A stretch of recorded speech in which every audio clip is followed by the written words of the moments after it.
क्योंकि जो एक आधुनिकतम तकनीक है और उसका किस तरीके से बेहतर इस्तेमाल हो सकता है और आम जन को कैसे राहत दी जा सकती है, उसका एक ज्वलंत उदाहरण जो है ये प्लांट है।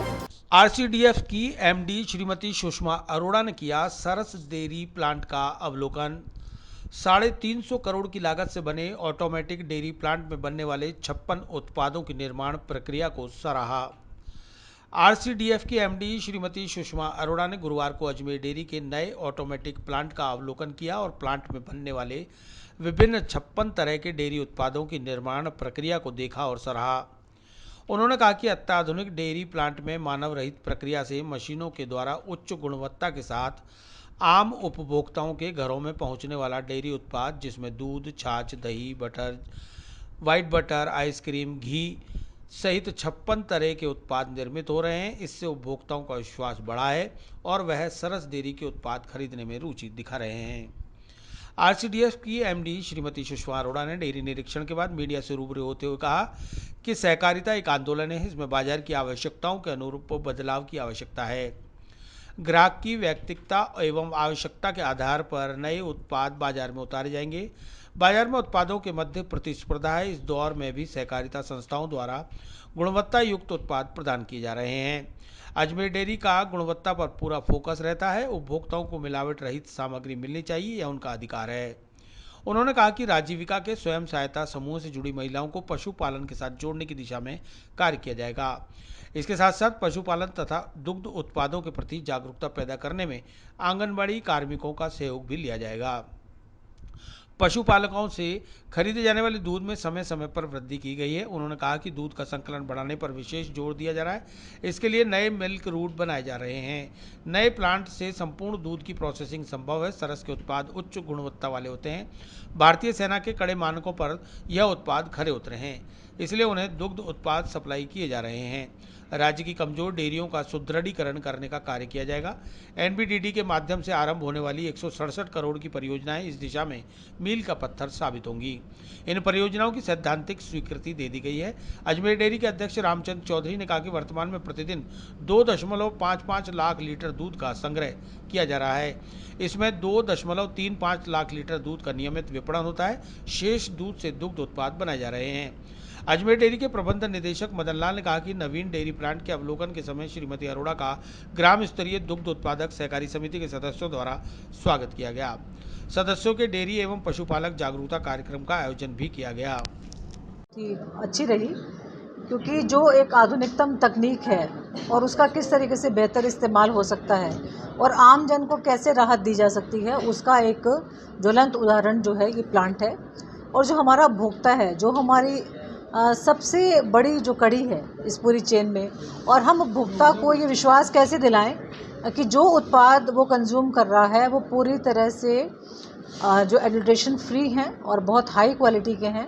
तो टोटल ट्रांसपेरेंसी के साथ जो काम हो रहा है और बिल्कुल ह्यूमन इंटरवेंशन उसमें है नहीं, ऑटोमेटेड प्लांट है और मशीनें जो हैं वो अपने तरीके से काम कर रही हैं और बहुत ही हाइजीन के हाई स्टैंडर्ड्स के साथ और बहुत बड़ी विदेशी तकनीक से बनी मशीनों के साथ जो प्रोडक्ट हैं वो बनाए जा रहे हैं और अंडर ऑब्जर्वेशन है और बहुत क्लोज सुपरविजन के तहत बनाए जा रहे हैं। तो मेरे ख्याल से किसी भी उपभोक्ता के मन में अब ये संकोच नहीं रहना चाहिए कि जो सरस का उत्पाद है उसमें कंज्यूम करने में किसी तरह का कोई संशय है। मैडम, गुजरात से प्रतिस्पर्धा भरी जाती है राजस्थान में, तो किस तरह से प्रतिस्पर्धा में आगे बढ़ा जाता है?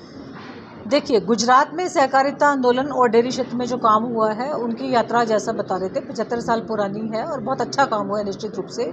लेकिन हमें हमेशा जीवन में सुधार की गुंजाइश हमेशा है और जो उनका अनुभव है उनसे भी हम सीखने की कोशिश कर रहे हैं। और जितनी तरक्की उन्होंने की है तो ऐसी क्या चीज़ें रही हैं या कोई कमियां रही हैं या हमारे नेटवर्किंग और रीच में कुछ कमियां रही हैं तो उसको हम सुधारने की कोशिश कर रहे हैं। मैं जो आपको बता रही थी कि जो हमारी रीच है, गांव-गांव तक हम अपनी पहुंच बढ़ाना चाहते हैं। हमारा ध्येय ये है इस वक्त, निश्चित रूप से ये बिज़नेस एक्टिविटी है तो एक हेल्दी कंपटीशन तो हमें रखना ही होगा और हमारा पर्पस जो है और काम करने का तरीका ये रहेगा कि जहाँ भी गांव में दूध है वो दूध आरसीडीएफ को दिया जाए, सहकारी समितियों को दिया जाए।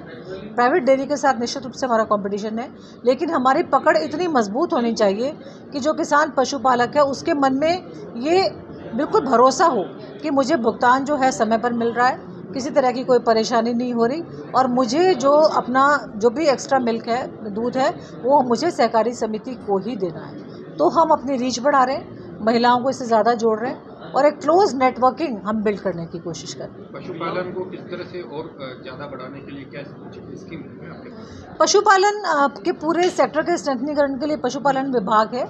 निश्चित रूप से हमारा जो स्कोप है वो डेयरी से रिलेटेड है, तो डेयरी से रिलेटेड जो भी एक्टिविटीज़ हैं और उसमें पशुपालन विभाग का जो भी सहयोग रहेगा वो हम लेते हैं। महिला सशक्तिकरण जोड़ेंगे आप कि महिलाओं को सशक्त डेयरी के माध्यम से करेंगे, आपने बताया किस तरह से ये काम करेंगे, किस तरह से जोड़ने का प्रयास करेंगे? देखिए, मैंने जैसा आपको बताया कि अभी भी वर्तमान में बहुत महिलाएं पशुपालन से जुड़ी हैं, डेयरी क्षेत्र में काम कर रही हैं, और आपको जानकर खुशी होगी कि लगभग 40% समितियां जो है वो महिला दुग्ध सहकारी समितियां भी काम कर रही हैं। लेकिन जैसा मैंने कहा कि हमारी सोच ये है कि महिलाएं ही मुख्य रूप से इस काम को करती हैं, तो उनको मोटिवेट किया जाए, उनको प्रमोट किया जाए, उन्हें उत्साहित किया जाए। इसी कड़ी में अभी भी मैंने कैंपस में देखा है कि महिलाओं को विजिट भी कराया जा रहा है, प्लांट में उनको विजिट भी कराया जाता है, ओरिएंटेशन किया जाता है, और एक फील जो है उनको करवाई जाती है कि वो इस सहकारिता एक आंदोलन जो है वो उससे जुड़ें, और उन्हें ये एहसास हो कि जो दूध वो दे रही हैं, पशु से दूध निकाल करके जो दे रही हैं, उस दूध का अंतिम छोर पर जा कर के किस तरीके से प्रोसेसिंग हो रही है, क्या उपयोग हो रहा है और वो मार्केट में कैसे जा रहा है, ताकि वो और उत्साहित हो। अन्य डेयरियों के मुकाबले सरस का जो घी है वो काफ़ी सस्ता है, उसमें बीच में बात चली थी कुछ रेट बढ़ाने की कि उसको थोड़ा। बिल्कुल निश्चित रूप से उस पर विचार किया जा रहा है, लेकिन ये भी एक बिजनेस स्ट्रेटजी ही होती है, तो ये और जनता को राहत देने की, क्योंकि सहकारिता जो है या आरसीडीएफ है वो सिर्फ लाभ कमाने के उद्देश्य से बना ही नहीं है, और हमारी जो कोशिश होती है वो ये होती है कि एक तरह से नो प्रॉफिट नो लॉस ना कहें तो कम से कम ये हो कि मिनिमम मार्जिन पे काम करें। तो जब तक हम सरवाइव कर पाएंगे जनता को ज़्यादा राहत देने की कोशिश करेंगे, तो सिर्फ बिजनेस माइंड से हम लोग नहीं चलेंगे, क्योंकि जनता के प्रति हमारी जिम्मेदारी है, तो उन पे एक्स्ट्रा बर्डन हम नहीं देना चाहेंगे। कॉस्ट को ज़रूर देखना पड़ेगा निश्चित रूप से, तो जब रिवीजन की ज़रूरत होती है, रेट्स की बहुत ज़रूरी हो जाता है, तभी ये निर्णय लिया जाता है। शिक्षा विभाग ने मिड डे मील किया है दूध का, किस तरह से इसको शिक्षा विभाग की योजना है, अब घोषणा हुई है और उस पर विस्तृत कार्य योजना बनाई जा रही है। शिक्षा विभाग के साथ हमारी बैठक हुई है और मिल्क पाउडर हमारे पास अवेलेबल है, तो जैसे ही वो योजना को अंतिम रूप वो देंगे, उसके बाद हमारी सप्लाई जो है वो शुरू हो जाएगी। मैडम, मुख्यमंत्री संबल योजना के बाद जो पशुपालकों को राहत मिली है, उससे पशुपालन जो है उसमें कितना रुझान देखने को मिल रहा है? रुझान निश्चित रूप से, ये बहुत बड़ी घोषणा थी और इसका सीधा लाभ, मतलब डायरेक्ट बैंक ट्रांसफ़र है, उसको सीधा लाभ मिल रहा है, और इस निश्चित रूप से ये लॉन्ग टर्म जो है इफेक्ट इसका आएगा।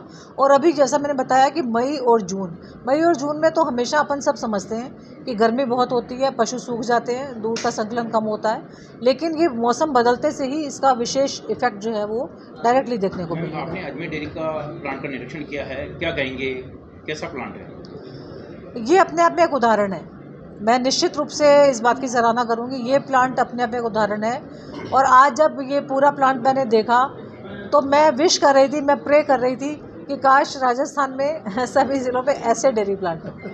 ये एक रोल मॉडल की तरह जो है डेयरी से जुड़ने का प्रयास कर रहे थे कुछ दिनों पहले, लेकिन अब कई डेयरियाँ ऐसी हो गई जो बंद हो गई है, क्योंकि महंगी इतनी हो गई है, जो चारा हो या फिर कोई दूसरे प्रोडक्ट हो, लेकिन वो ऐसे में कैसे डेयरी पालकों को वापस से जोड़ा जाए? इसमें देखिए दो बातें आती हैं, क्योंकि ये सारे तथ्य और जो परिस्थितियां वो सबके सामने हैं। इसीलिए आप देखेंगे कि पिछले दिनों में ही जो सपोर्ट प्राइस थी दूध की, जिस रेट पर हम दूध खरीदते हैं वो हमने बढ़ा दिया, थोड़े से गैप से ही 2 बार बढ़ा दिए, इसीलिए कि जो पशुपालक है उसको ये ना लगे कि भाई वो बर्डन ले रहा है, जो पशु है वो उसके लिए बर्डन हो गया है, भार नहीं समझे, तो जो दूध का समर्थन मूल्य है वो बढ़ा दिया गया है, बहुत अच्छा, और शायद हम लोग सबसे ज़्यादा दे रहे हैं सपोर्ट प्राइस राहत के लिए।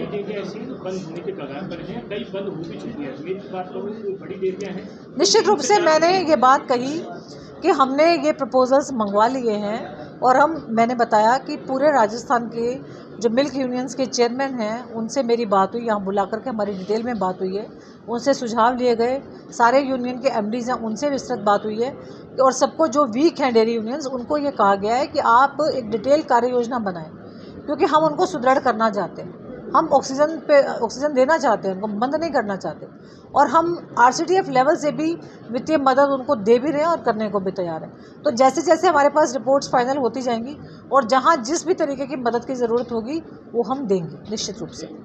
तो उसमें जहां तक मेरी जानकारी में है, सरकार से आग्रह हुआ है और संबंधित विभाग इसमें, क्योंकि वो वाला जो कॉमन चारा जो बाज़ार में बिकता है वो हमारे विभाग के उसमें डोमेन में नहीं आता है, लेकिन जहाँ तक हमारे जो प्लांट्स हैं उन पर तो 200% गुणवत्ता सुनिश्चित की जाती है।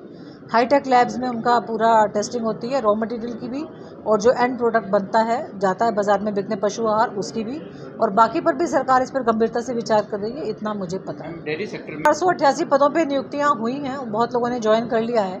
फाइनल रिपोर्ट अपडेट हो रही है पूरे ज़िलों से, और आगे 656 नई भर्तियों का भी स्वीकृति मिल चुकी है, उसकी प्रक्रिया भी शुरू की जा रही है।